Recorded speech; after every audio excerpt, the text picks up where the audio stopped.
नमस्कार दोस्तों, कैसे हैं आप लोग। उम्मीद है अच्छे होंगे, स्वस्थ होंगे और मस्त होंगे।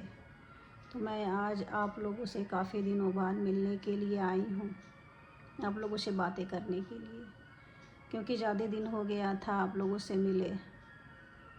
और मैं सोची हूँ कुछ बातें, अपनी कुछ मन की बातें आप लोग के सामने लेकर आऊँ।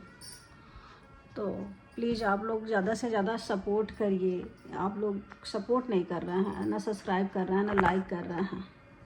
मेरी वीडियो नहीं अच्छी लगती। मैं तो सच्चाई दिखा रही हूँ ना आप लोगों से। तो प्लीज़ आप लोग अपना सपोर्ट बनाइए, ज़्यादा से ज़्यादा बनाइए, क्योंकि आप लोग भी देख रहे हैं मेरी कंडीशन को। मैं ज़्यादा सफाई नहीं दे रही हूँ, मैं बस सच्चाई दिखा रही हूँ आप लोगों को। सो प्लीज़ आप लोग अपना सपोर्ट बनाइए। बस मैं यही कहना चाहती हूँ कि आज जो हमारे ऊपर बीत रहा है, भगवान ना करे किसी और के ऊपर बीते, भगवान ना करें। क्योंकि आज कोरोना टाइम के बाद हर इंसान दुखी है, परेशान है, कुछ अपनों से, कुछ बीमारियों से, कुछ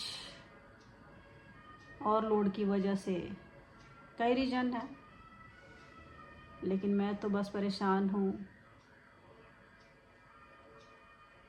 2 रीज़न है, लोगों के कचरा फैलाने से और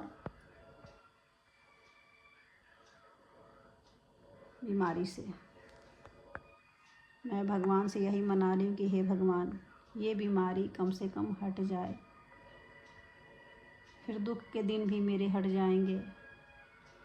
क्योंकि सपोर्ट करने वाला तो कोई है नहीं, ऊपर से चारों तरफ कचरा फैलाने के लिए अभी भी ये लोग चैन से नहीं रहने दे रहे हैं।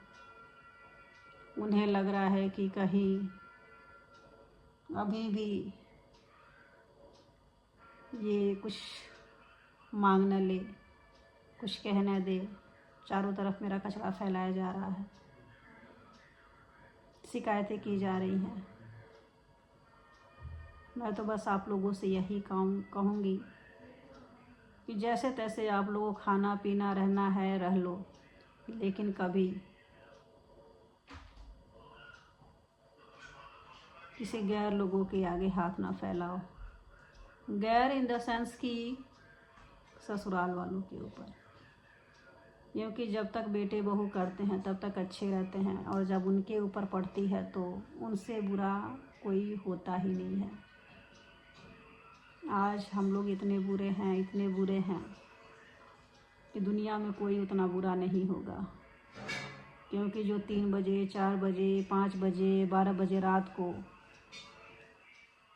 जो खड़ा रहता था उन लोग के लिए, आज उसका सपोर्ट नहीं किया जा रहा है। क्यों? क्योंकि इस समय तो कुछ करने लायक है नहीं। बहू उसकी सेवा कर रही है।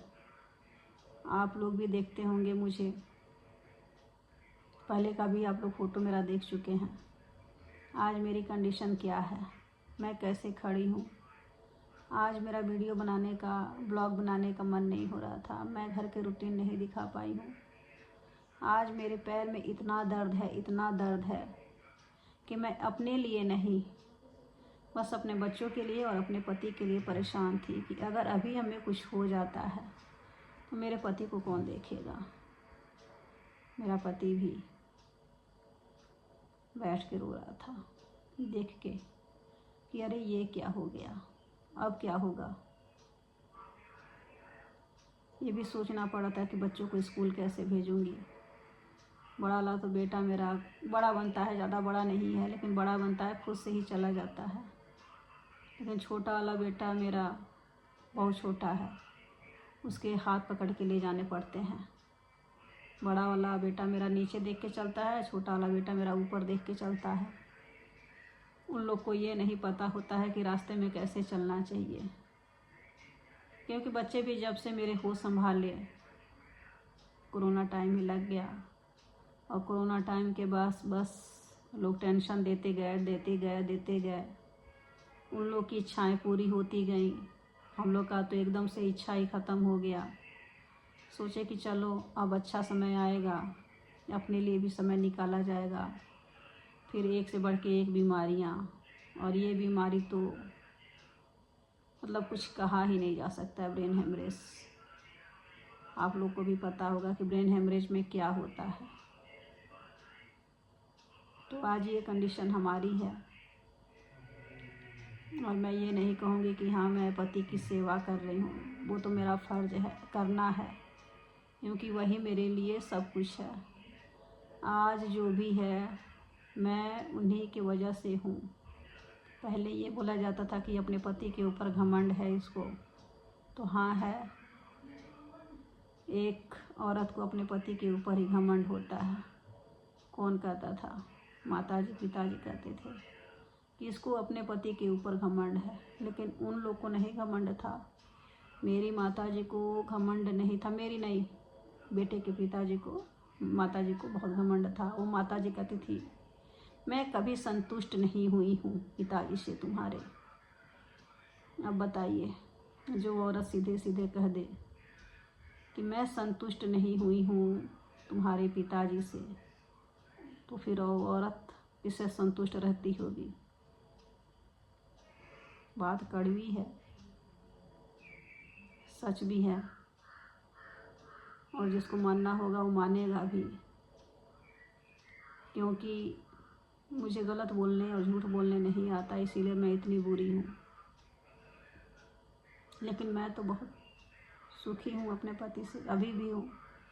बस मैं यही मना रही हूँ कि हे भगवान, मेरे पति देव जी जल्दी से जल्दी ठीक हो जाएं, उनको भी पता लग जाए कि मेरे बुरे समय में कौन साथ दिया, जिसने 9 महीने कोख में पाल के पैदा किया, या जो बाप मार मार के ऐसे मारा गया था बेटे को, ऐसे मारा गया था कि अभी तक दाग है शरीर पे, केवल अपनी बात मनवाने के लिए, अपना सत्ता कायम करने के लिए, और जो गलत है उसको हिम्मत नहीं होती थी मारने की। वो तो हर बात में सही होता था, वो खुद ही जूते से मार देता था बीच समाज में अपने बाप को। क्या कोई बाप अपने बेटे से आज तक मार खाया है? वो लोग इज्जतदार बन रहे हैं, वो इज्जतदार बन रहे हैं कि मेरे बड़े बहुत अच्छे और छोटे बहू बेटे बहुत बुरे। तो ये भी कहानी है कि बड़ा बेटा ने जूते मारा बीच समाज में, वो भी क्यों? वो संस्कारित हैं आज,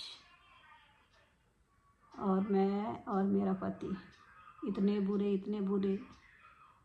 कि पूछिए मत।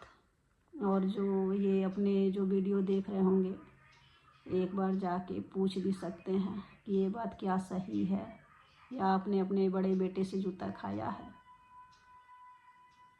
तो वही संस्कार बेटियों को भी दिया जाता है। बेटियां भी ऐसे करती हैं, ऐसे मारूंगी अपने बड़े लोगों को, और फेसबुक पे क्या डालती हैं कि एक साथ रहने के मज़े कुछ अलग होते थे, और खट्टी मीठी यादें, खट्टी मीठी इतनी यादें कि वही लोग पसंद नहीं करते थे, लेकिन लोग कस ज़बरदस्ती से जाके वहाँ पे जब तक कचड़ा नहीं करवा के आते थे सब, तब तक इन लोग का जी भी नहीं मानता था। जब भी जाते थे कचड़ा करवा के, जबकि वो सब पसंद भी नहीं करते थे खुद घर वाले। और वही चीज़ मेरे साथ किया जा रहा है कि मैं अपने छोटी बहू के साथ ऐसे करूं। क्या मैंने उन लोग को जाके सिखाया था? मैंने जाके बोला था कि ऐसे करो? सभी जानते थे कि इनका नेचर कैसे है, और वो लोग आज बड़ी आदमियत दिखाते हैं कि अरे हमारा तो रिश्ता यहाँ से ऐसे चला, वहाँ से ऐसे चला, यहाँ से हम लोगों ने, उन लोगों ने मेरा मान जान किया ज़बरदस्ती। अब मान लो आप किसी के दरवाजे पे जाएंगे तो कुत्ते के जैसे तो कोई दूर दूर करके भगाएगा नहीं भगाएगा ना। तो ज़बरदस्ती के इज्जत रास नहीं आते हैं मुझे, और कुछ लोगों को ज़बरदस्ती के रिश्ते रास आते हैं। जो थाली के बैगन होते हैं ना, वो डगमगाते रहते हैं। थाली में रख दो ना तो डगमगाते रहते हैं, वही हाल उन लोगों का है। इज्जत रास कभी नहीं आती है। और तो और बेटे बहू की ज़िंदगी में आग लगाना। अब ये लग रहा होगा कि कैसे बहू बेटे का ख्याल कर रही है, अपने ही बेटे का। तो ये वीडियो मेरी लंबी हो जाएगी, मैं इतना ही रख रही हूँ। फिर मैं आऊँगी आप लोगों से मिलने और अपनी छोटी छोटी बातें भी आप लोग के सामने लेकर आऊँगी। और आप लोग थोड़ा लाइक शेयर सब्सक्राइब भी कीजिए। तो फिर मिलती हूँ आप लोगों से। Bye bye.